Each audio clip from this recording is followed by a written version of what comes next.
Okay, so here we go, Unit 4, 5b.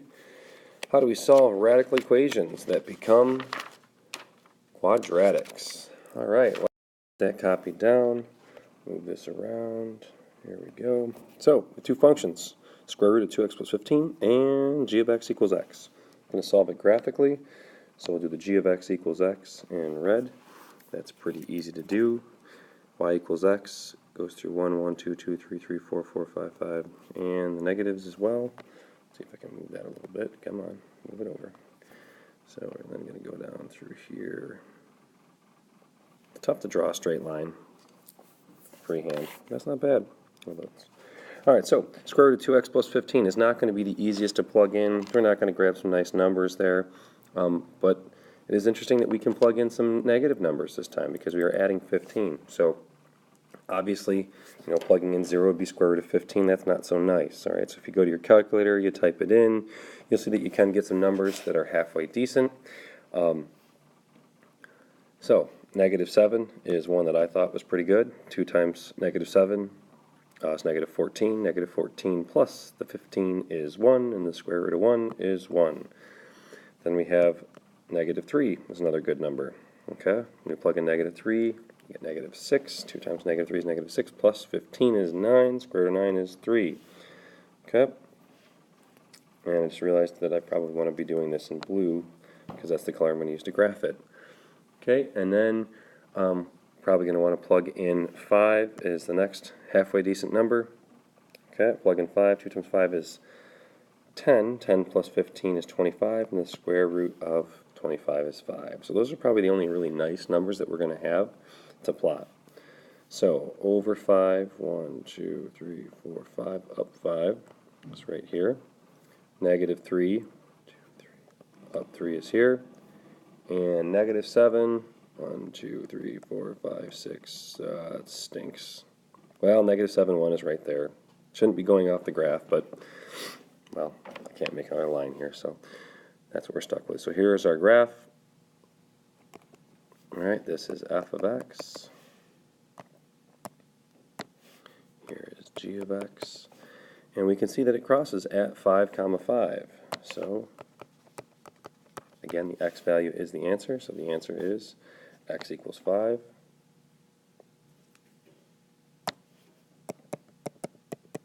Okay, solve the system algebraically. All right, so now we're going to solve it algebraically, setting the two equal to each other. So we should have, copy it down first, the square root of 2x plus 15 equals x. And we're going to have to write small.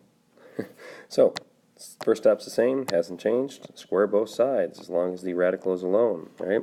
Well, the radical is alone, so we can square both sides. We get 2x plus 15 equals x squared. And this is different from last class. Last class we only dealt with linear. Today we're dealing with the quadratics.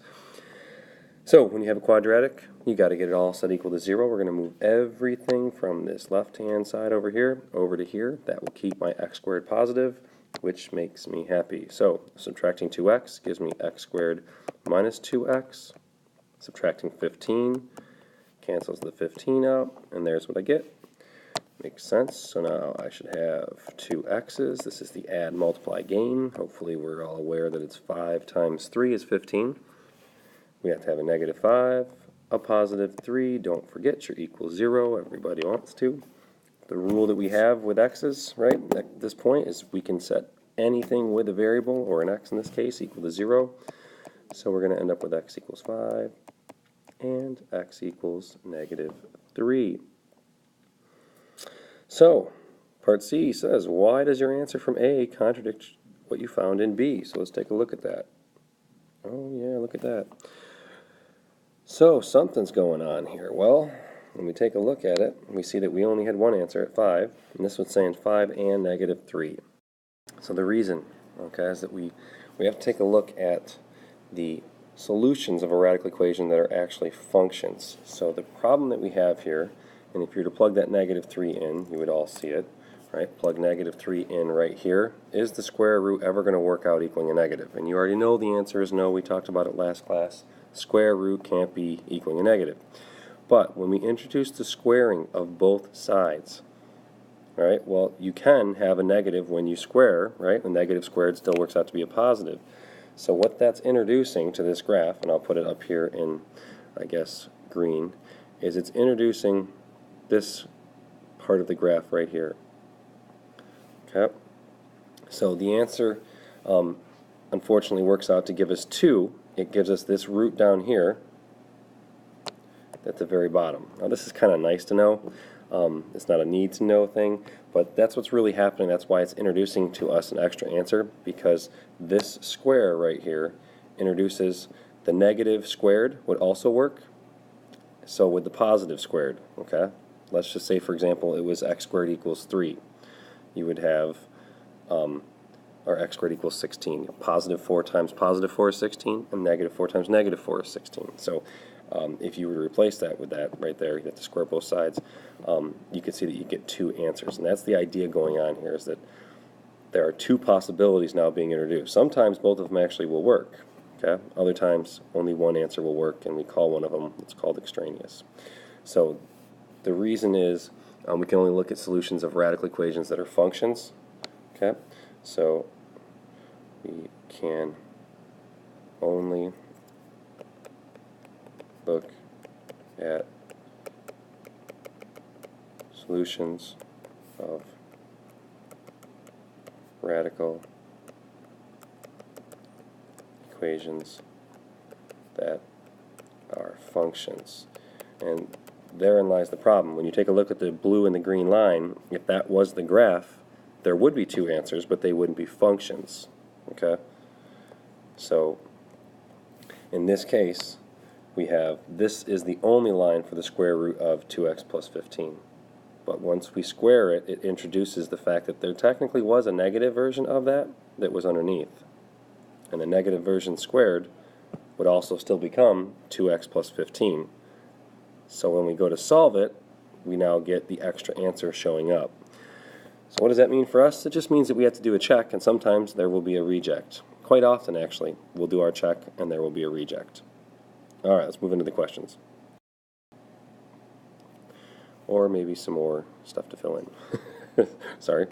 So here we go. Oftentimes roots are introduced by various algebraic techniques that for one reason or another are not valid solutions of the equation, what we just talked about. These roots are known as extraneous. And I still can't write, so extraneous.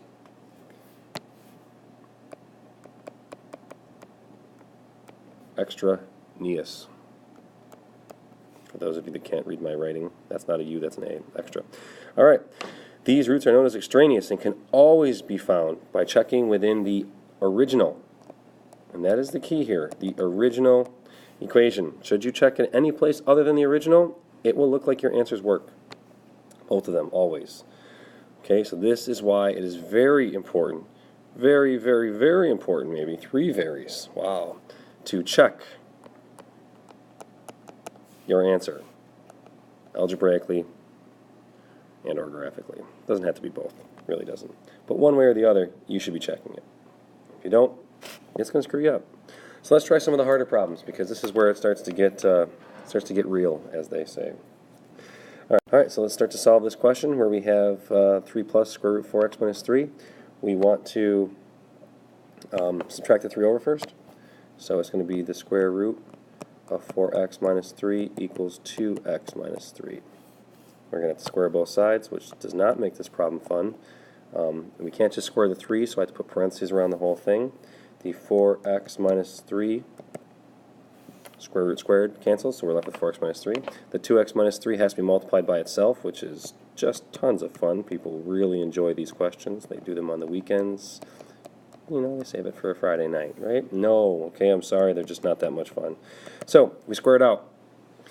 2x times 2x is going to give me the 4x squared. Then we do the outside and the inside. I'm going to kind of group this together, so I'd get a negative, come on, negative 6x here, a negative 6x there, which is going to give me a grand total of negative 12x. And then I'd multiply the 3 times the 3, or they're both negative, so positive 9. Okay. Lovely question, isn't it? So now we have to take 4x minus 3 and move it over. So we're going to subtract 4x from the negative 12. That's going to give us 4x squared minus 16x. I'm going to add 3 over to get positive 12, and then we're going to cry a little bit because it looks like it's a tricky trinomial. Sorry, your mom's not going to come and rescue you. So what do we have to do? Well, actually, it's not a tricky trinomial. Just take a 4 out, and life will be good. Okay, so you got x squared minus 4x plus 3. See, look at that. Now it's not so bad. Now it's just simply an add-multiply question. Okay, add-multiply is much, much easier. So you can keep the 4 if you want to. You don't really have to. It's not the end of the world if you were to drop it. Anyway, so we have x and x. We have a 3 and a 1. Both should be minus.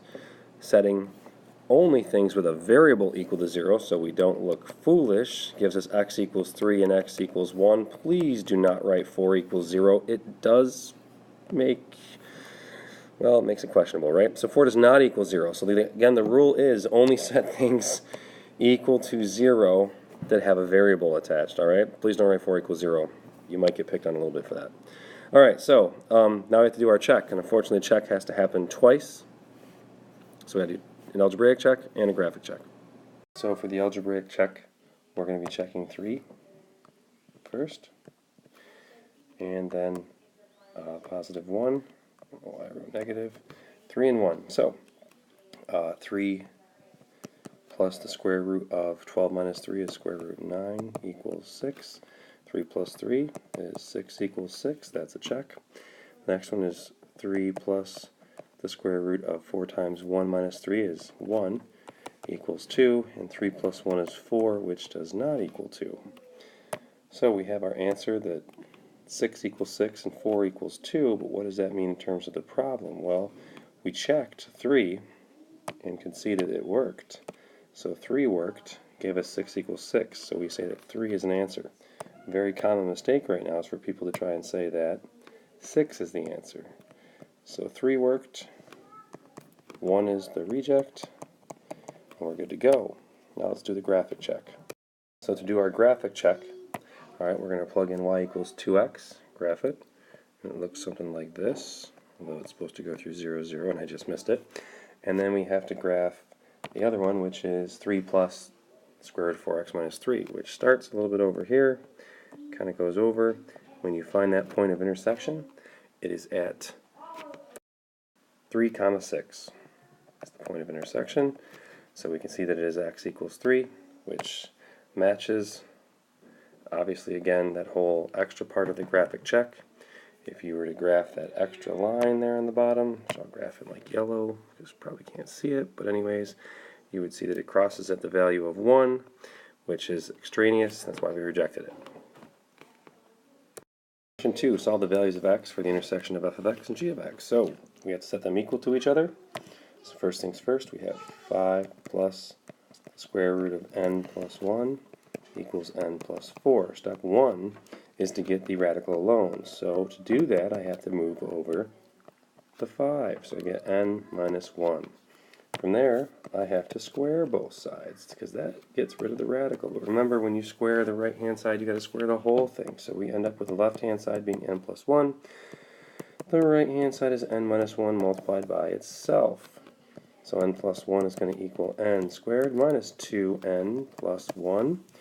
We want to get it set equal to 0, so we subtract over n, and we subtract over 1. When we subtract over n, we get n squared minus 3n, and 1 minus 1 is going to completely cancel. This question does work out and seems a little bit different, and it's not wrong. Okay, it's a factoring question, just like the problem before was add multiply. This question is just going to be a GCF. So the GCF that I can take out is an n. I'm left with an n minus 3 inside parentheses. So it doesn't always have to be add multiply. So now I can set each part with a variable equal to 0 and get n equals 0 and n equals 3. Now I just need to do my check to make sure that it works. And I probably should get rid of the 0 part. So n equals 0, n equals 3. Time for the algebraic check. So we're going to check 3 and 0 by plugging it in. So I have to put a 3 in for the x and a 0 in for the x. A little dividing line there. I have my two sides.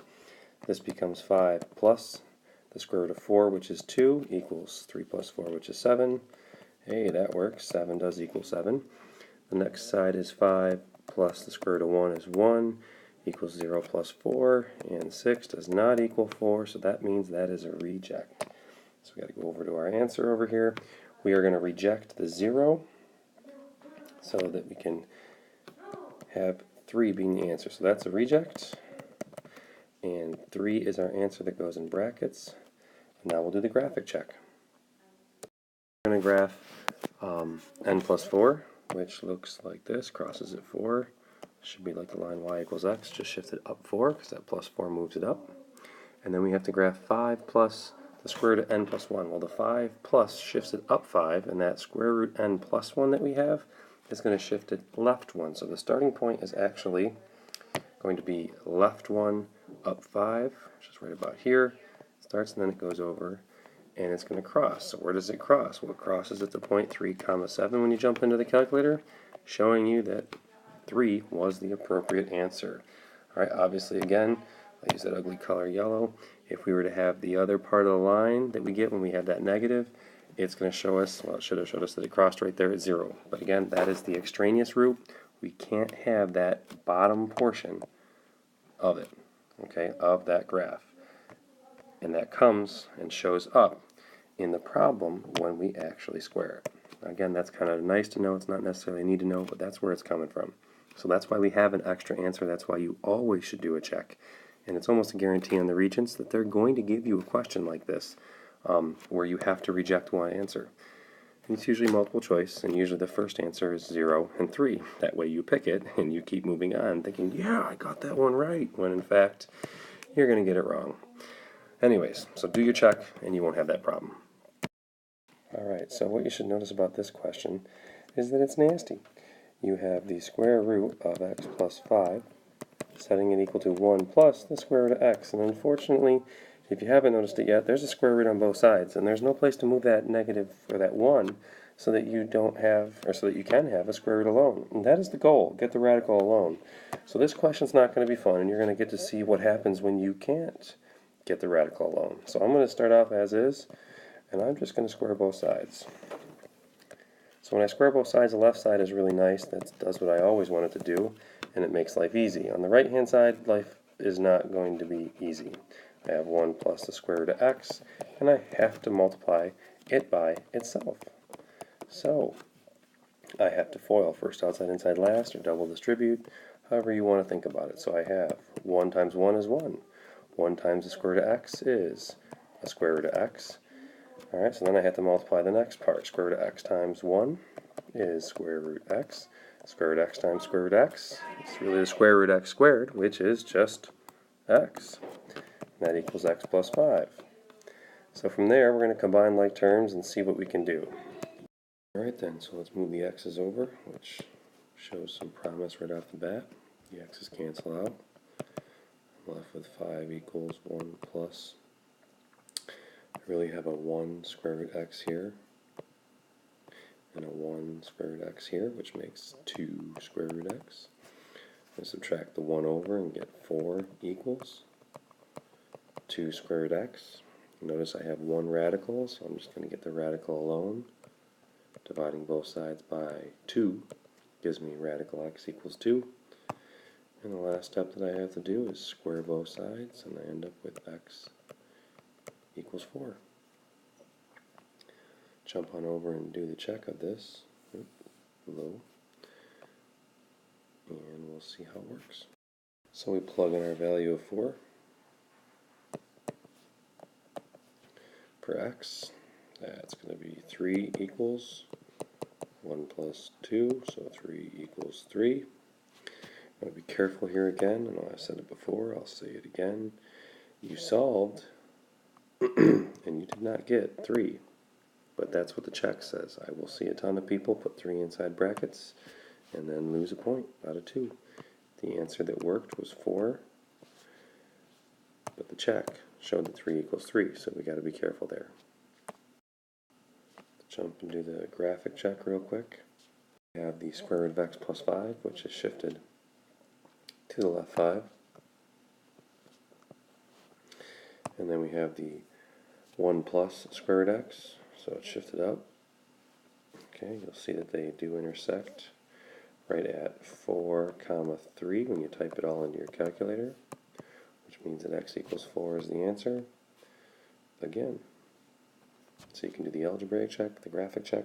The choice is yours. Doesn't matter which one. Let's go ahead and get your summary done, your practice problems done. We'll be all set. Thank you.